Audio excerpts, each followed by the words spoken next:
തൃശൂർ വരവൂർ പൂങ്ങോട് വനത്തിൽ അഗ്നിബാധ. കാഞ്ഞിരശ്ശേരി ഗ്രാമാതിർത്തിയോട് ചേർന്നുള്ള ഭാഗത്താണ് തീ പിടിച്ചത്. അക്കേഷ്യ പ്ലാന്റേഷനിലാണ് വൈകുന്നേരത്തോടെ തീ പടർന്നു പിടിച്ചത്. ഫയർ ലൈൻ ഒരുക്കി തീ കെടുത്താൻ ശ്രമം തുടരുകയാണ്. ലിഷോയ് വിവരങ്ങളുമായിട്ട്. ലിഷോയ്, തീ കുറച്ചെങ്കിലും നിയന്ത്രണ വിധേയമായിട്ടുണ്ടോ?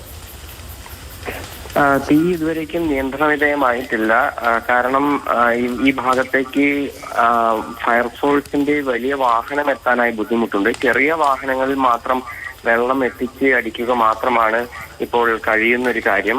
വനംവകുപ്പ് ഉദ്യോഗസ്ഥരും തീവ്രമായി തീ അണയ്ക്കുന്നതിന് വേണ്ടിയുള്ള ശ്രമത്തിലാണ്. പക്ഷേ ചൂട് വർദ്ധിച്ചൊരു സാഹചര്യത്തിൽ തീ അണയ്ക്കുക അത്ര എളുപ്പമല്ല.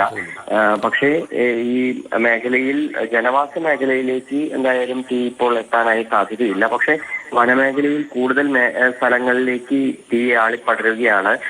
എന്തായാലും ഫയർ ലൈനുകളെല്ലാം തന്നെ ഒരുക്കി തീ നിയന്ത്രണ വിധേയമാക്കാനുള്ള ശ്രമം ഇപ്പോഴും പുരോഗമിക്കുകയാണ്. ശരി ശരി. എം എസ് ലിഷോയാണ് വിവരങ്ങൾ നൽകിയത്.